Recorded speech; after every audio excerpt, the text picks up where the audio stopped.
사사기는 우리가 많이 말씀을 들었죠. 하나님이 복 주시니까 이들이 하나님을 더 잘 섬기는 게 아니라 우상 숭배에 빠지게 되고, 그러다 보니까 하나님이 다른 나라를 번성하게 해가지고 그 나라로 하여금 징계를 내리는 막대기로 사용하시고, 그러면 고통이 찾아오니까 회개하고, 그러면 하나님이 구원자를 세워주시고, 또 그 구원자 때문에 또 이제 화평한 시대가 오면 또 우상 숭배에 빠지고, 이런 계속해서 악순환이 반복되는 것이 이 사사기의 내용이죠. 메소포타미아 왕이 우상 숭배하는 이스라엘을 쳐들어와서 그들을 8년 동안 고통의 시간을 갖게 합니다. 그래서 그들이 회개하고 부르짖었더니 하나님이 세운 사람이 운니엘입니다. 이 운니엘을 통해서 하나님이 이스라엘 민족을 구원하게 하셔서 40년 동안 태평한 시간을 보내게 됩니다. 근데 태평한 시간을 보내면 하나님의 은혜를 기억하면서 이게 계속 이어지도록 해야 되는데, 그 하나님의 은혜를 망각해가지고 또 우상 숭배에 빠지게 됩니다. 그래서 이번에는 하나님께서 모압 에글론을 또 강성하게 만들어서 이 이스라엘을 점령하게 만들으니까 이들이 18년 동안 고통의 세월을 살다가 하나님 앞에 기도하니까 하나님이 세워주신 사람이 에웃이란 사람입니다. 이 에웃이란 사람을 통해서 이 문제를 해결하시는 하나님의 그 놀라운 손길을 통해서 우리는 세 가지를 배우고자 합니다. 먼저 첫째로, 저와 여러분의 삶 속에 일이 자꾸 얽히고 설키거나 고난이 계속 연속되거나 하나님이 막아주실 수 있는데도 어떤 일이 생기거나 하나님이 지켜주실 수 있는데도 그렇지 않거나 이런 일이 생길 때 항상 우리는 하나님 앞에 엎드려서 왜 이런 일이 왔는지 하나님 앞에 바짝 엎드려야 그 이유를 깨닫게 될 수 있다는 것을 보여주고 있습니다. 이들은 지금 오늘 12절에 보니까 이렇게 말씀하고 있죠. 이스라엘 자손이 또 여호와의 목전에 악을 행하니라. 이스라엘 자손이 또 반복했다는 거죠.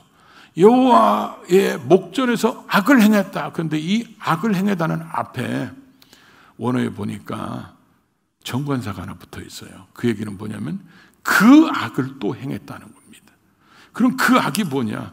이 앞에서 있었던 일이라는 거예요. 이 앞에서 있었던 일이 뭐예요? 바알과 아세라를 섬긴 것 때문에 메소포타미아 왕이 쳐들어와 가지고 이 사람들이 8년 동안 고통의 세월을 보내는 그런 우상 숭배를 또 했다는 것입니다. 하나님이 40년 동안 태평한 시간을 줬으면 이제는 정신 차리고 하나님 말씀대로 살아야 되는데 우상 숭배를 또 하니까 하나님께서 이들을 징계하기 위해서 한 나라를 강성케 하셨는데 그게 모압 왕 에글론이라는 것입니다. 우리는 성경을 읽다 보면 이런 생각이 들어요. 이스라엘이 말씀에 순종하면 주변 나라들이 약해지고, 이스라엘이 하나님 말씀에 불순종하고 우상 숭배하면 주변 나라들 중에서 이들을 징계하는 막대기로 쓸 나라를 하나님이 반드시 강성케 만들어 놓습니다. 이들이 이렇게 하나님 말씀에 불순종하니까 하나님이 이번에는 이 모압 왕 에글론을 강성케 했는데, 이 강성케 했다는 말의 이 의미가 뭐냐면 군대를, 막강한 군대를 가지고 있다. 또 이 막강한 군대 한 사람 한 사람이 싸우면 우리는 이길 수 있다. 이런 담대한 마음, 용기가 충만한 이런 마음을 가져가지고 어떤 민족도 우리는 싸움으로 이길 수 있다. 이런 의미가 강성하게 하다, 그런 뜻입니다. 그래서 결국 이 지금 모압 왕 에글론이 결국 강성하니까 지금 쳐들어오게 됩니다.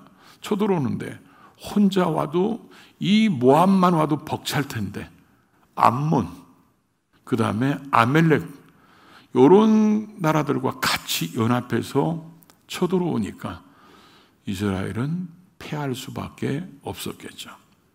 그래서 결국 이스라엘이 점령을 당하는데, 이 성경을 읽다 보면 하나님께서 의도적으로 하셨다 이런 것들이 느껴지는 곳이 있어요. 어떤 이렇게 성경 단어나 이 기절들을 보면. 근데 이들이 지금 점령당한 데를 써놨는데 거기가 어디라고 써 있습니까? 종려나무 성읍이라고 되어 있어요. 이 종려나무 성읍은 여리고를 얘기하는 겁니다. 이 여리고는 이스라엘 땅 중에서 우리 표현대로 바꾸면 가장 곡창지대입니다. 땅이 옥토들이에요. 거기는 엄청난 과일들이 나오는 그런 풍부한 그런 먹을 것이 나오는 이스라엘의 곡창지대 같은 곳인데, 지금 이들이 우상숭배를 왜 했습니까? 지금 하나님이 주시는 태평함을 누려요. 부요함을 누립니다. 그 부요함을 누리면서 하나님의 은혜를 잊어버리니까 욕심이 생기는 거예요. 여기서 더 부요할 수 없을까? 여기서 더 번성할 수 없을까? 그러다 보니까 하나님도 섬기면서 우리를 더 풍요롭게 하는 바알도 섬기고, 우리를 더 번성케 할 수 있는 아세라도 섬기고, 그래서 이 더 번성하기 위해서 바알 아세라를 섬기니까 하나님께서 이 지금 모압을 통해서 이렇게 쳐들어오게 만들었는데, 자기들이 가장 풍성한 땅이라고 얘기하는 이 땅을 점령당했다, 이렇게 기록함으로 자기들이 더 큰 풍요로움을 추구하다가 있는 풍요로움도 잊어버리게 됐다, 이렇게 의도적으로 이렇게 말씀하신 것 같아요. 그래서 그들이 하나님 앞에서 이런 것들을, 풍요로움을 계속 누려도 되는데 더 욕심부리다가 결국 우상에 빠져가지고 하나님이 주신 것조차도 빼앗기게 됐다, 그렇게 표현하고 있다는 거죠. 성경을 보면 하나님께서는 우리를 징계하는 것이 취미가 아니십니다. 예레미야 예가를 보면 하나님께서 이런 말씀을 하시죠. 하나님의 본심은 하나님의 백성들에게 재앙이 아니라는 것입니다. 근심이 아니라는 거예요. 그들에게 하나님이 주시고 싶은 것은 하나님이 주시는 그 평안과 하나님을 복을 주기를 원하는데, 이들이 지금 하나님이 모압 왕을 가지고 이렇게 징계할 수밖에 없는 이유는 하나님이 일부러 그러신 게 아니라 징계를 받을 수 있는 죄악을 행했기 때문에 하나님께서 이렇게 행할 수밖에 없었다는 거죠. 우리의 삶도 이런 일이 생길 수 있다는 거죠. 우리의 삶도 때로는 이게 어려운 일들이 반복되거나 사람과의 관계 속에서 자꾸 얽히고 설킨다든지, 경제적인 문제로 어려움이 온다든지, 질병으로 인해서 힘든 상황이 계속되고, 때로는 사건과 사고를 통해서 어떤 일이, 분명히 하나님께서 우리를 지키시고 보호하시고 우리의 삶을 인도하시는 하나님이 그런 아픔과 고통을 허락하셨을 때는 왜 막으실 수 있는데도 이렇게 하셨을까? 지켜주실 수 있는데도 왜 이렇게 하셨을까? 내가 하나님 앞에서 뭔가 잘못된 게 없을까? 그래서 하나님 앞에 엎드리면 하나님이 깨달음을 주신다는 거죠. 그래서 우리는 어떤 일들이 우리 주변에 자꾸 생길 때 왜 이게 선한 쪽으로, 좋은 쪽으로 풀어지지 않고 어려움이 올까? 이럴 때는 빨리 엎드려 기도해서 하나님의 뜻을 찾아서 방향과 목적이나 우선순위, 방법들을 바꾸는 그런 지혜로운 성도들이 될 수 있기를 주의 이름으로 축복합니다. 두 번째로는 우리가 이 본문을 보면서 하나님께서 그래서 이들을 구원하기 위해서, 이들이 부르짖으니까 하나님이 세워주신 이 사사가 베냐민 지파 게라의 아들 왼손잡이 에웃이라고 이렇게 되어 있습니다. 이 유대인들은 본래 왼손잡이를 본래 안 좋아합니다. 왜냐하면 언제나 오른쪽은 정의롭다, 힘, 공의, 하나님 이런 걸 상징하기 때문에 왼쪽, 그래서 이 여기서 왼손잡이라고 표현한 것은 오른손보다 왼손이 특출나게 잘 쓰는 사람이다, 이런 의미가 아니고 오른손을 쓸 수 없는 사람, 그런 의미입니다. 그러니까 이게 선천적인지 후천적인지는 모르지만 오른손에 장애가 있는 사람이다, 그 얘기예요. 그럼 여러분 생각해 보십시오. 지금 모압 왕과 지금 모압 나라와 때로는 암몬이나 아멜렉까지 이런 연합군들과 싸워서 점령해서 지금 조공 바치는 것에서 거기서 해방돼야 되는데, 그럼 전쟁을 해야 되는데 한쪽 발을 못 쓰는 사람을 하나님이 선택하셔서 이 일을 하게 한다는 거죠. 그럼 사람들이 뭐라고 생각하겠어요? 저 사람을 통해서 어떻게 그런 일을 하겠냐? 이렇게 생각할 수 있을지도 모르겠죠. 아니면 또 에우 자신도 그렇게 얘기할 수 있죠. 아니 하나님 왜 나같이 내 몸이 불편한 사람을 합니까? 건강한 사람을 통해서 하나님이 일하시지. 나는 할 수 없습니다. 이렇게 생각할 수도 있겠죠. 근데 우리가 여기서 착각해서는 안 되는 게 뭐냐면 하나님이 우리에게 우리가 무슨 특출난 능력이 있고 특출난 전술을 가지고 있거나 특출난 어떤 그런 무술을 잘한다든지 이런 사람을 하나님이 뽑는 게 아니고 주의 말씀이면 순종하는 사람을 뽑고 계시다는 거예요. 그래서 하나님이 그런 일을 할 때 하나님 보시기에 가장 적합한 사람을 지금 뽑은 사람이 지금 누구야? 에봇이라는 거예요. 사람이 볼 때는 부족하게 볼 수 있고 본인도 그렇게 생각할 수 있겠지만 우리가 여기서 분명하게 알아야 될 것은 내가 부족하다 해서 그분도 부족한 게 아니라는 거예요. 내가 능력이 없으면 하나님도 능력이 없는 게 아니라는 거예요. 내가 어리석다고 해서 하나님도 어리석은 게 아니라는 거야. 고린도전서 1장 27절 이하에 말씀한 대로 하나님은 이 세상에 있는 사람들 중에서 미련한 자들을 택하셔서 지혜로운 자들을 부끄럽게 하시고 연약한 자들을 택하셔서 강한 자들을 부끄럽게 하시고 사람들이 무시하는 사람, 멸시하는 사람, 천하다고 여기는 사람, 없는 사람들, 이런 사람들 하나님이 선택하셔서 있는 사람들을 부끄럽게 만드시는 하나님이라는 거예요. 예수님이 제자들을 선택할 때 당시 예루살렘에 있는 최고의 엘리트층을 선택하지 않았어요. 그러다 보니까 예수님을 따라다니는 사람을 이 예루살렘에 있는 종교 지도자들 엘리트층에서 이 사람들 보니까 갈릴리 촌놈들, 배운 것도 없는 애들, 저것들 데리고 뭐 한다고. 자기들 눈에는 굉장히 우습게 보였겠죠. 왜냐하면 이들이 제대로 배운 사람들도 아니기 때문에. 근데 하나님은 그런 사람을 통해서 위대한 역사를 펼치게 만드시고 오히려 그런 배우지 못하고 무식한 사람들, 자기들이 볼 때 그런 사람일지라도 자기들은 굉장히 유식하고 지혜롭다고 생각하는 이들을 부끄럽게 만들어가지고 하나님의 위대한 역사를 펼쳐나가는 것을 볼 수 있다는 거죠. 그래서 우리는 항상 이런 걸 보면서 우리의 생각 속에 하나님을 가둬두면 안 됩니다. 내 생각이 그거밖에 못할 것 같으니까 하나님은 그거 이상은 하기 어려울 거야. 이런 생각을 가지면 안 된다는 거죠. 우리가 생각하는 것보다 더 능히 넘치게 하실 하나님이신 그분이 뭐든지 하실 수 있는 그분이 우리 생각 속에 가두면 내가 못하니까 하나님도 못할 것 같다. 이런 착각 속에서 우리는 깨어나야 한다는 것입니다. 그래서 하나님이 지금 이 문제를 해결하는 걸 보십시오. 에봇이 왼팔밖에 못 쓰니까 하나님이 전략이 뭡니까?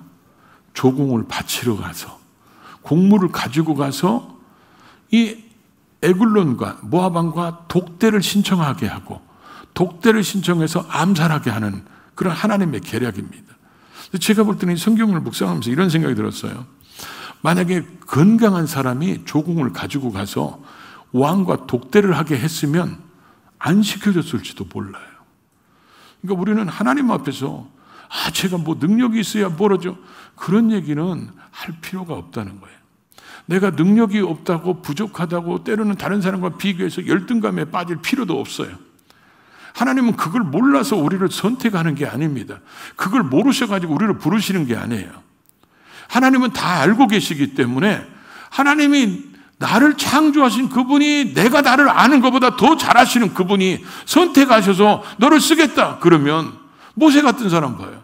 자기가 나이 먹어가지고 40대 할 때는 안 부르고 80대 가지고 나이 먹었는데 그때 쓴다고 그러니까 자기는 말도 못한다고 그러니까 하나님이 어떻게 했죠? 말 잘하는 아론을 붙여주고 자기는 나이 먹어가지고 지금 능력도 없으니까 그거 유일하게 자기 재산이라고 가지고 있는 지팡이 하나 가지고 능력 행하는 걸 보여줘가지고 그 지팡이로 능력을 행하게 해서 하나님의 일을 하게 했잖아요. 에레미야 같은 경우는 저는 나이가 어려가지고 하나님이 에레미야를 불러서 쓰시니까 에레미야가 위대한 하나님의 일을 하잖아요.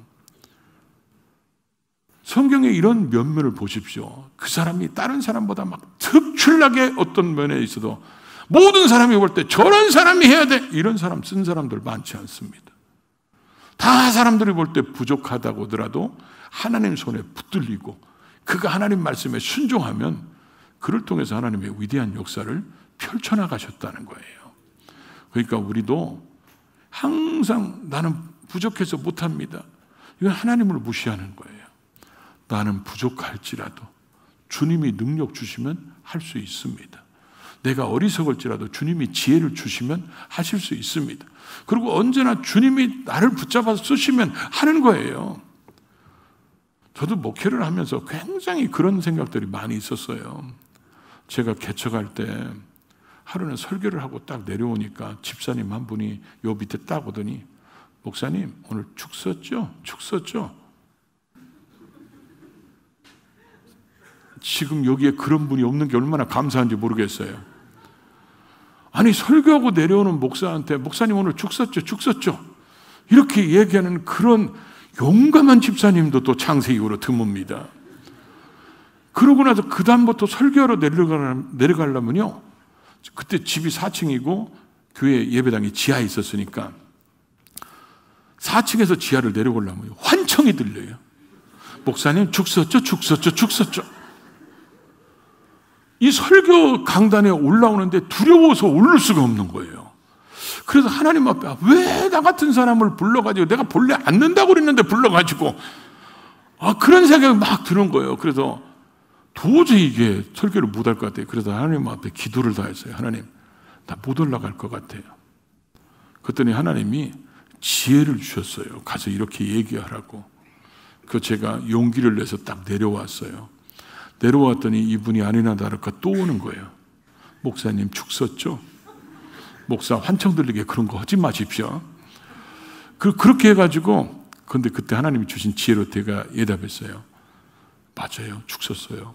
그랬더니 이분이 눈이 커지는 거야. 그래서 제가 뭐라고 했냐면 하나님이요, 우리 예배당에 아주 심한 병든 사람이 하나 있대요. 그 사람은 밥을 못 먹고 죽을 먹어야 되는데 그게 집사님이래요. 그랬더니 그 다음부터 조용한 거야. 여러분 이게 제가 환청이 들렸다고 얘기할 정도면 얼마나 심했겠습니까? 우리는 부족하고 연약한 거 다른 사람과 비교하면 왜, 그리고 또 그런 때는 우리가 연약하다고 생각할 때는 왜 이렇게 잘난 사람들이 옆에 많이 보이는지도 몰라. 그러니까 자꾸 위축되는 거예요. 그래서 나는 못할 것 같고 안 될 것 같고 그러다 보니까 포기하고 주저앉고 막 그러는 거예요. 근데 하나님은 이런 에웃을 통해서 하나님이 일하신 이런 모습을 통해서 우리가 하나 생각해 볼 수 있는 게 뭐냐면요, 저 성경을 읽으면서 또 하나님이 의도적으로 쓰러졌구나 이런 느낌이 드는 게 또 하나가 뭐냐면, 다 이렇게 이 사사들을 세워서 구원하면 태평한 시간이 보통 40년밖에 안 갔어요. 그런데 이 애우를 통해서는 하나님이 80년을 가게 합니다. 어쩌면 가장 연약한 사람 같은데 가장 태평한 시간이 길게 함으로 인해서 연약하다고 얘기하지 말라는 거예요. 너는 연약할지 몰라도 나는 너에게 능력 줘서 이 일을 할 수 있으니까 나는 연약한 하나님이 아니라는 거예요. 그래서 제가 잘 쓰는 말이 하나 있어요. 기도하는 우리는 연약하지만 기도를 들으시는 하나님은 전능하시다. 우리에게 말씀하시는 거예요. 너는 순종만 해라. 너는 순종만 하면 내가 해줄게. 에봇이 순종하니까 하나님이 지혜를 주시고 그렇게 칼을 숨기게 각오해서 그렇게 해서 이기게 만들어 놓잖아요. 그러니까 우리는 나는 못합니다 하지 말고 주님이 붙잡아 주시면, 주님이 능력 주시면, 주님이 지혜 주시면 그러면 할 수 있습니다. 그럼 주님이 붙잡아 쓰실 줄로 믿습니다. 또 하나 우리가 배울 수 있는 것이 30절에 보면 이런 말씀이 나와요. 그날에 모압이 이스라엘 수하에 굴복함에 그 땅이 80년 동안 평온하였더라. 이 사사기를 쭉 읽다 보면 재밌는 표현이 하나 있어요. 그게 뭐냐면 이들이 징계를 당한 기간과 그 징계 때문에 하나님 앞에 엎드려 회개하고 기도했을 때 하나님이 사사를 통해서 구원하고 태평한 시간이 징계 시간보다 훨씬 더 길다는 겁니다. 그래서 몇 가지를 얘기하면 메소포타미아 왕이 쳐들어왔을 때, 우상숭배 때문에 쳐들어왔을 때 이들은 8년 동안 고통을 당해요. 그때 하나님이 온예를 통해서 이들을 구원하게 하셔가지고 태평한 시간을 40년을 주십니다. 그리고 여기 지금 두 번째가 이거예요. 지금 이 모압 왕이 쳐들어와서 18년 동안 고통을 당하는데 그때 애후를 통해서 구원하셔가지고 하나님이 80년을 태평한 시간을 주십니다. 그러고 나서 그 다음에 가나안 왕 야빈이 쳐들어와서 20년 동안 고통의 세월을 보내는데 그때 하나님이 여자인 드보라를 일으켜가지고 건지시면서 40년 동안 태평한 시간을 주고, 그러고 나서 이제 그 다음에 미디안 왕이 쳐들어와서 7년 동안 고통의 시간이 있었는데 기드온을 통해서 300용사를 통해서 이기게 하시고 40년을 태평하게 하십니다. 왜 하나님이 20년 징계받았으면 20년만 태평한 시간 주지 왜 태평한 시간을 이렇게 훨씬 더 길게 줬냐는 거예요. 이게 하나님의 본심이라는 거예요. 이게 하나님이 우리를 향한 사랑의 마음을 보여주시는 거라는 거예요. 징계도 내가 하고 싶어 했냐? 니들이 범죄하니까 한 거지. 그 징계 기간보다는 내가 너희들에게 복 주는 기간이 훨씬 더 길게 한 이유가 뭔 줄 아냐?